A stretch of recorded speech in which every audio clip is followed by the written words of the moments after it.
बेसुध होना और बेहोश होना दोनों ही बातें भिन्न हैं। और दुनिया के अंदर चाहे जितने भी लोग हों और चाहे जितनी भी सभ्यताएं विकसित हुई, वह सब बेसुध ही हैं। बेसुध का मतलब शायद यहाँ पर ऐसा भी लगाया जा सकता है कि अज्ञानता या जानकारी का अभाव। और बस जैसे हम लोग सुध बुध खोए जो है वो बस किसी राह पर चले जाते हैं और अनंत अनंत जो है उसकी कोई दिशा दशा या कह लीजिए कि अंतिम परिणाम जो है वो हमारी सोच से परे रहता है वो। और ऐसा ही लगभग हर सदी में और हर सभ्यता में ऐसा ही हुआ है और इसी विकास क्रम के साथ हम आगे चल रहे हैं। बेसुध ही हैं। थोड़ी बहुत अगर कहीं कोई जानकारी आ जाती है, थोड़ी बहुत सुध आ जाती है तो लगता है कि शायद तंद्रा या नींद से हम जागे हैं। अब कहने को तो किसी से भी पूछो, आज के किसी भी आदमी से पूछो कि प्रेम से परिचित हैं आप, तो वह कहेगा हाँ, और इस अनूठे सत्य से वह परिचित है और जीवन का ये महत्वपूर्ण हिस्सा भी है। उसके बावजूद भी मैं और मेरा अहम का भाव, बस यही अवधारणा रहती है जीवन भर और हम इसी के साथ हम भागते रहते हैं इस विचार के साथ में कि शायद हम जो है वो बहुत समझदार हैं और हम लोग जो हैं सारी व्यवस्थाओं को समझ चुके हैं और किसी न किसी निष्कर्ष पर हम पहुंच जाएंगे। पर ऐसा बहुत असंभव सा ही जान पड़ता है कि आज भी बस हम चले जाते हैं। हम कहाँ जा रहे हैं, कैसे जा रहे हैं, कौन हमें लिए जा रहा है, इस तरह के तमाम तरह के जिज्ञासु जो सवाल हैं वो हमारे भीतर कहीं उमड़ते ही नहीं। लक्ष्य संभवतः बहुत बहुत ही छोटे हैं, सूक्ष्म। अब बहुत बड़े लक्ष्यों की कल्पना के साथ में जीवन जो है वो जीते अवश्य हैं, पर बहुत ही सूक्ष्म तरीके से उनको क्रियान्वयन, उनकी जो है गतिविधि में हम शामिल होते हैं। क्योंकि प्रेम, धर्म, परमात्मा आदि इत्यादि जितनी भी समस्त संसार की सकारात्मक ऊर्जा जो है वह अगर उसको उपलब्ध हो जाना ही प्रेम हो सकता है। और सरलता सहजता जगत का हर मनुष्य चाहता है, लेकिन इस भ्रम में कि मेरी ही सत्ता होनी चाहिए, क्योंकि सत्ता तो उसकी स्वयं की ही होती है, उसके बावजूद भी वह उस सत्य को स्वीकार नहीं कर पाता कभी और जीवन भर असत्य ही उसका जो है जीवन का लक्ष्य बना रहता है। तमाम तरह की अज्ञानता, तमाम तरह के ज्ञान के पिटारे जितने भी हैं, जैसी जैसी बातें उसे स्मृति में उसको सुनाई देती हैं, समझाई जाती हैं, शायद उसे लगता है कि यही सत्य और यही जीवन है। उसके बारे में उसकी जिज्ञासाएं बिल्कुल खत्म हो जाती हैं। वो स्वीकार, उस तरह की स्वीकार्यता जो प्रकृति की है वैसी नहीं करता। वो स्वीकार्यता वो करता है जो कि उसको बताई जाती है। और इसीलिए जब जब हम जो है वो बचपन छोड़ते हैं, युवा होते हैं, उसके बाद में हम अधेड़ भी होते हैं, फिर वृद्ध भी होते हैं।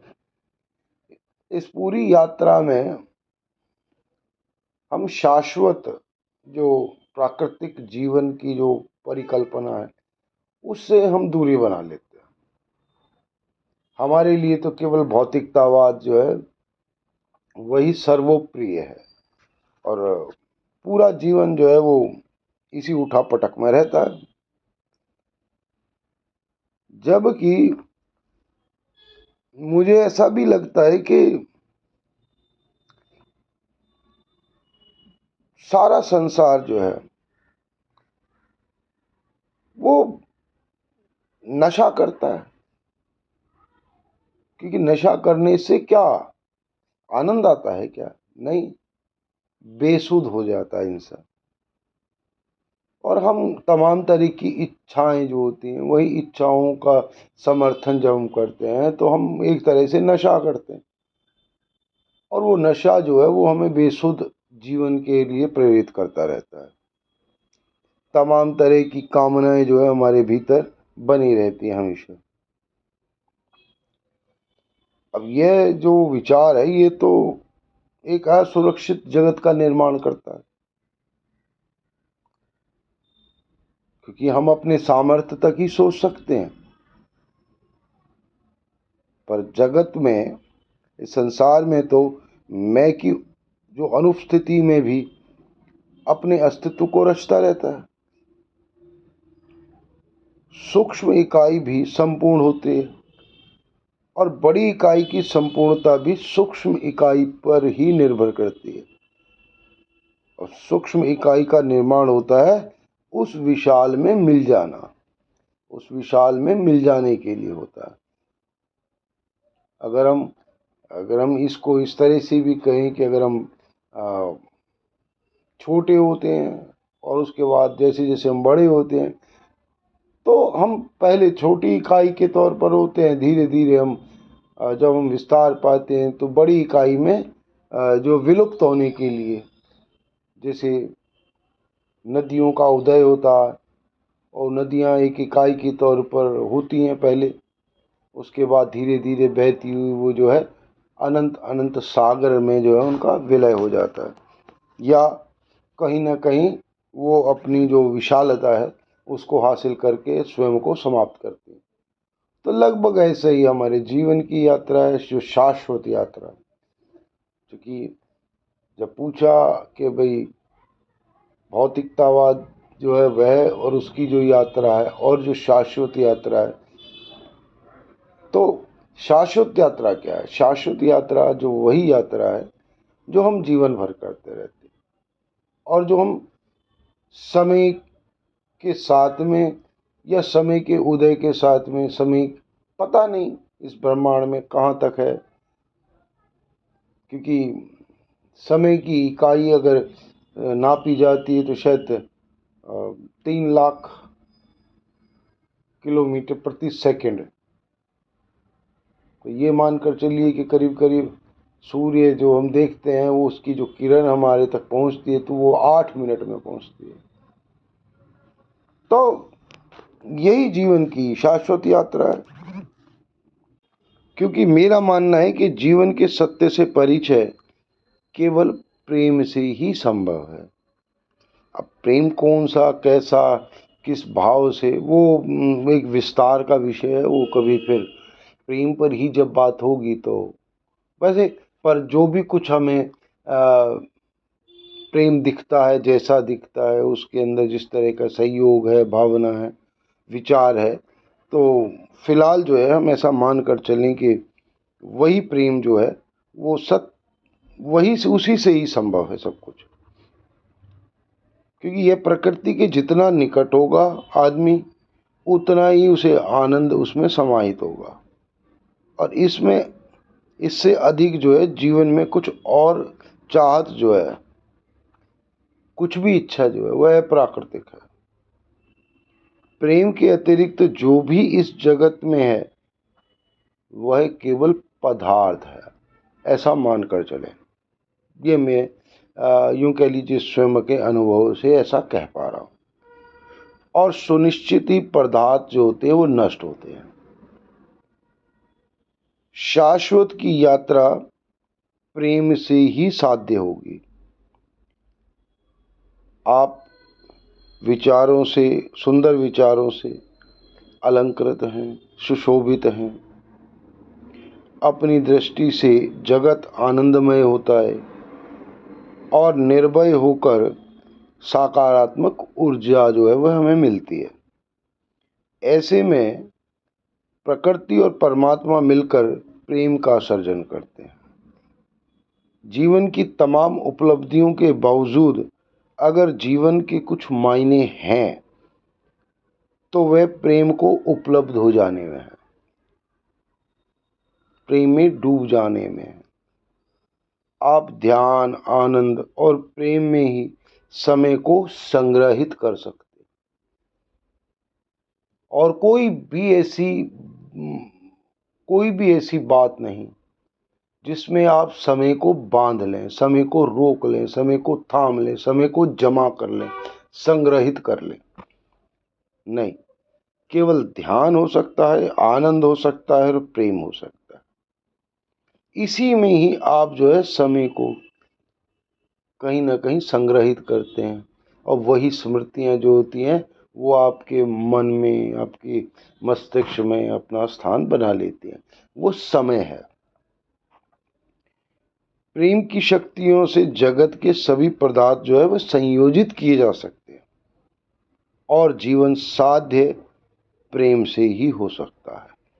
तो ये आप मानकर चलें, और यही प्रेम जो है यही हमारी शाश्वत यात्रा में सबसे ज़्यादा उपयोगी, सबसे ज़्यादा महत्वपूर्ण विषय है। आप इसे हमेशा स्वीकार करें, अनुभव करें, इसका स्वयं से अनुभव करें, तो आपको लगेगा कि सच में मतलब कि जो प्रेम को कैसे व्याख्यात किया जाए, ईश्वर को कैसे व्याख्यात किया जाए, ये तो सब अपना अपना जो है दृष्टिकोण हो सकता है, मंतव्य हो सकते हैं उनके। पर फिर भी जो भी हमारा जाना पहचाना प्रेम है, जैसा भी है, चाहे वो माँ से है, स्त्री से है, पुरुष से है, पिता से है, भाई से है, समाज से है, या किसी समाधान से है, अगर वो प्रेम है तो उसके अंदर आपकी सफलता सुनिश्चित है। प्रेम में जहां पर भी भौतिकतावाद, जहां पर भी अपेक्षा, आकांक्षा घुस गई, वहां मानकर चलिए कि आप जो है वो शाश्वत यात्रा से जो है वो है भिन्न हो गए।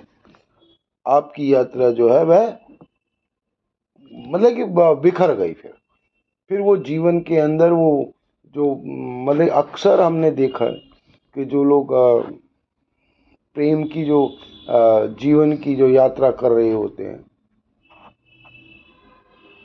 चाहे वो किसी से भी हो सकता है, कैसे भी हो सकता है, उसके मायने जो है वो किसी का प्रेम जो है वो अपेक्षाएं जो है, और वो किसी पुस्तक से भी हो सकती है, वो किसी की फिल्म से भी हो सकती है, या किसी जगह से भी प्रेम हो सकता है।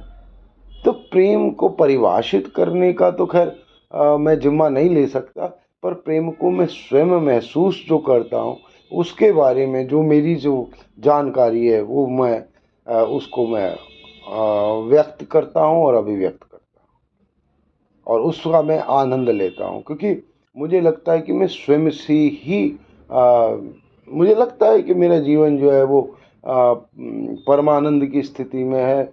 मुझे ज़्यादा चीज़ें जो है विचलित नहीं करती हैं। मुझे जो है एक आकर्षण जो है किसी के प्रति समर्पित होने का, वो मेरे भीतर जो है वो प्रकृति ने दिया है, और वो प्रकृति जो है वही प्रेम को फलीभूत करने में सबसे बड़ा सहयोग करती है।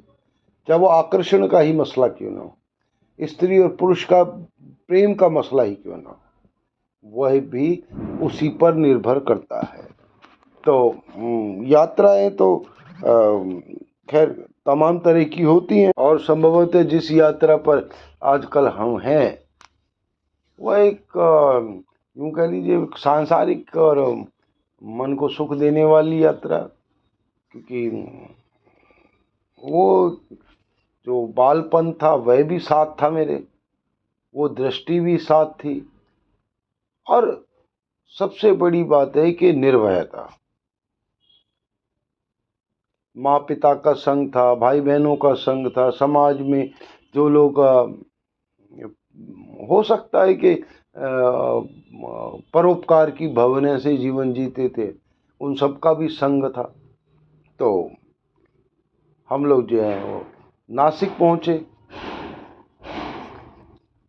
और नासिक जो है वो भारत का, हिंदुस्तान का जो महाराष्ट्र जो राज्य है वहाँ स्थित है। और करीब करीब यूँ कह लीजिए कि वहाँ से मुंबई जो है वो करीब 150 किलोमीटर, और पुणे जो है वो 205 किलोमीटर रह जाता है। और वह प्रमुख जो हिंदू तीर्थयात्री हैं उनका जो है वह केंद्र है नासिक। और अगर नासिक जाने का सौभाग्य मिल रहा है तो पंचवटी जरूर जाते हैं अक्सर लोग, क्योंकि वह वहाँ के सबसे प्रमुख स्थान है पंचवटी। और भी बहुत सारे मंदिर हैं, पर बावजूद उसके के पंचवटी पर लोग जो है वहाँ पर आकर आनंद लेते हैं। और इनकी इसके नासिक के जो इतिहास के बारे में जो जानकारी है वो ये है कि नासिक जो है वो जो सातवाहन वंश के जो राजा थे उनकी राजधानी थी। और मुगल काल के दौरान नासिक शहर को गुलशनबाद के नाम से जो है वो जाना जाता था। इसके अतिरिक्त नासिक शहर में जो स्वतंत्रता संघर्ष में भी अपनी एक जो महत्वपूर्ण भूमिका थी वह निभाई थी। और यूँ कह लो खासतौर से जैसे आधुनिक, चूँकि हम भारत की बात कर रहे हैं, तो ऐसा माना जाता है कि डॉक्टर भीमराव अंबेडकर ने 1932 में नासिक के कालाराम मंदिर में जो अस्पृश्यों को जो प्रवेश के लिए जो आंदोलन था उसको उन्होंने जो है वो लीड किया था। और मुख्य आकर्षण जो है वो यूँ कहिए कि नासिक जो है वह आस्था का शहर है। यहाँ आपको बहुत से सुंदर मंदिर और घाट जो हैं वह देखने को मिलते हैं। यहाँ पर विभिन्न त्यौहार जो हैं, हिंदू पर्व जो हैं वो बहुत धूमधाम से मनाए जाते हैं। और यहाँ जो है जो पर्यटन है उसमें ऐसा मानकर चले कि जिनकी वेदों में, पुराणों में, उपनिषदों में आस्था है, जिनकी ईश्वर में आस्था है, वह सभी लोग जो है यहाँ पर सबसे ज़्यादा पर्यटन करते हैं। और नासिक में एक जो सबसे खूबसूरत बात है वो है कि नासिक में भी कुंभ मेला जो है वह लगता है। और यहाँ के मेले को भी सिंहस्थ के नाम से जाना जाता है। ये शहर का सबसे बड़ा आकर्षण है, 12 साल में लगता है। और भारतीय पंचांग के अनुसार सूर्य जब कुंभ राशि में होते हैं तब प्रयागराज में कुंभ मेला लगता है, और सूर्य जब सिंह राशि में होते हैं तब नासिक में जो है सिंहस्थ मेला लगता है, कुंभ मेला। और अनगिनत श्रद्धालु, मतलब कि बस वहाँ पर मेले में आप एक बार पहुँच जाए, आपको ऐसा लगेगा जैसे सारा का सारा विश्व, हिंदुस्तान ही नहीं, भारत ही नहीं, पर पूरा का पूरा विश्व जो है वो जो है यहाँ पर आकर के जो है वो कुंभ मेले का आनंद ले रहा है।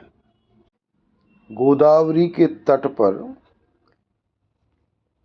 ऐसा लगता है जैसे कि सभी देवी देवता और सभी उनमें आस्था रखने वाले लोग जो हैं वो एक ही जगह आकर इकट्ठे हो गए।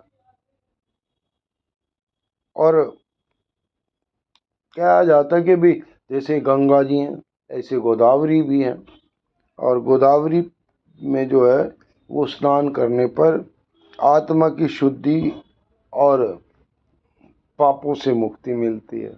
ये अवधारणाएं हैं, पर बावजूद उसकी के फिर भी तमाम लोग जो हैं प्रत्येक वर्ष लगभग, मतलब ये कुंभ मेले में तो खैर जो हालत होती है, जो लोगों का जमाव वाड़ा लगता है वहाँ पर, वो तो अलग है। और उसके लिए तमाम तरह की व्यवस्थाएं वहाँ पर की जाती हैं, रुकने की, खाने की, पीने की, तमाम तरह की व्यवस्थाएं की जाती हैं। लेकिन इसके अलावा भी जो शिवरात्रि का जो पर्व है, उस दिन भी हिंदुस्तान के कोने कोने से लोग जो हैं गोदावरी स्नान करने आते हैं। और इसमें तमाम तरह की जो व्यवस्थाएं हैं वो धार्मिक तौर पर भी की जाती हैं, और जो धार्मिक प्रतिष्ठान है वह तो खैर उस व्यवस्था में अपनी हिस्सेदारी रखते ही हैं, पर सरकार की ओर से भी तमाम तरह की जो व्यवस्थाएं वहाँ पर की जाती हैं इस आयोजन पर। और बहुत ही सुंदर घाट हैं, और बहुत पुरातन घाट हैं, तो उनका जो है बहुत ही जो यूँ कह लीजिए कि जिस तरह से यूँ कह लीजिए प्रयागराज के घाट हैं, जैसे हरिद्वार के घाट हैं ना, उज्जैन के घाट हैं, ऐसे नासिक के घाट, मतलब यही बस कुछ ऐसे घाट हैं जिनको हम अपने पुराने बहुत बहुत पुराने समय से हम लोग इनके बारे में जानकारी रखते हैं, और हिंदू धर्म में इनकी बड़ी मान्यता है। ख़ास तौर से अब अगर नासिक जाएं तो जब उन कहा कि पंचवटी, तो पंचवटी जो है नासिक के उत्तरी हिस्से में स्थित है, और वहाँ पर ऐसा माना जाता है कि भगवान राम, सीता और लक्ष्मण के साथ कुछ समय के लिए पंचवटी में रहे थे, और इस कारण भी जो है पंचवटी जो है वो काफ़ी प्रसिद्ध मानी जाती है, और वहाँ पर काफ़ी श्रद्धालु पहुँचते हैं। वर्तमान समय में पंचवटी में जिस जगह से सीता का अपहरण किया गया था, वह जगह 5 बरगद के पेड़ों से मतलब कि जानी जाती है वहाँ पर। उसके बाद में सीता कुंफा, मतलब कि वैसे कुंफा जो है वहाँ पर ये मान लीजिए गुफा का शाब्दिक अर्थ है। तो पंचवटी में ही जो है वह 5 बरगद के पेड़ हैं, उनके समीप ही जो है सीता गुफा जो है वह भी स्थित है, तो वह भी वहाँ पर देखी जा सकती है। और काफ़ी ठीक है, काफ़ी सकरी गलियाँ हैं वहाँ पर, सीढ़ियाँ हैं, वहाँ पर गुजरना पड़ता है उस गुफा में। पर ये यहाँ पर ही जो है वो सीता जी का अपहरण हुआ था यहाँ से। उसके बाद सुंदर नारायण मंदिर भी वहाँ पर हैं, और वो जो है वो जो मंदिर है सुंदर नारायण मंदिर, वो अहिल्याबाई होलकर सेतु के किनारे पर स्थित है, और इस मंदिर की स्थापना जो है गंगाधर यशवंत चंद्रचूड़ ने 1756 में की थी। भगवान विष्णु जी की यहाँ पर आराधना होती है, और भगवान विष्णु को जो है सुंदर नारायण के नाम से ही जाना जाता है। उसके बाद में मोदाकेश्वर गणेश मंदिर जी है, राम कुंड भी वहाँ पर स्थित है गोदावरी नदी के, और कालाराम मंदिर है। तो इस तरह के तमाम जो वहाँ पर मंदिर हैं, धार्मिक मंदिर हैं। धार्मिक से मेरा तात्पर्य ये है कि वो बहुत ही पौराणिक मंदिर हैं। वो कोई ऐसा नहीं है कि जैसे आजकल तो हमारे चाहे हम जिस क्षेत्र में रहते हैं विकासपुरी में, तो वहाँ पर भी हर ब्लॉक वालों ने अलग अलग अपना मंदिर बना लिया, और ऐसे ही और जगह पर भी है। तो वैसा वहाँ पर वो जो मंदिर, जिन मंदिरों की मैं बात कर रहा हूँ, वो बहुत ही पौराणिक और धार्मिक मंदिर, इसीलिए मैं कह रहा हूँ उनको। वरना तो और वो विशेष, जैसे सुंदर नारायण मंदिर है, जैसे वो जो गणेश जी का मंदिर है, जैसे राम कुंड है, तो ये सब किन्हीं विशेष जो लोग हैं वहाँ पर उन्हीं के नाम से है और उन्हीं की वहाँ पर उपस्थिति जो है वो मानी जाती है। और सोमेश्वर मंदिर भी है। तो खैर, और वहाँ पर अब तो लोग जो है वो तमाम तरह की व्यवस्था है वहाँ पर पहुँचने की, चाहे वो बस मार्ग से चले जाओ, चाहे ट्रेन से चले जाओ, चाहे जहाज़ से चले जाओ, तो वहाँ जो है काफ़ी तरह से जो है यातायात के साधन हैं इस वक्त। और नासिक में जो गोदावरी नदी है वो भारत की बड़ी महत्वपूर्ण नदियों में से एक है, और वो उसकी पवित्रता जो है वो गंगा जी के समान मानी गई है। मुझे लगता है कि अब जब कभी भी नासिक जाएंगे सर, आप सब लोग, कोई भी जब ऐसा कार्यक्रम बने तो वहाँ पर उस पवित्रता का आनंद जरूर लेंगे और ज़रूर पंचवटी घूम कर आएंगे। तो ईश्वर से भी मेरी बड़ी प्रार्थनाएं हैं कि आपको भी ये सौभाग्य मिले। और आज जो है हम यहीं पर ही विश्राम करते हैं, और कल जो है वो फिर हम बॉम्बे मुंबई की ओर निकल चलेंगे। तो आपकी जय हो, सदा सदा ही जय हो।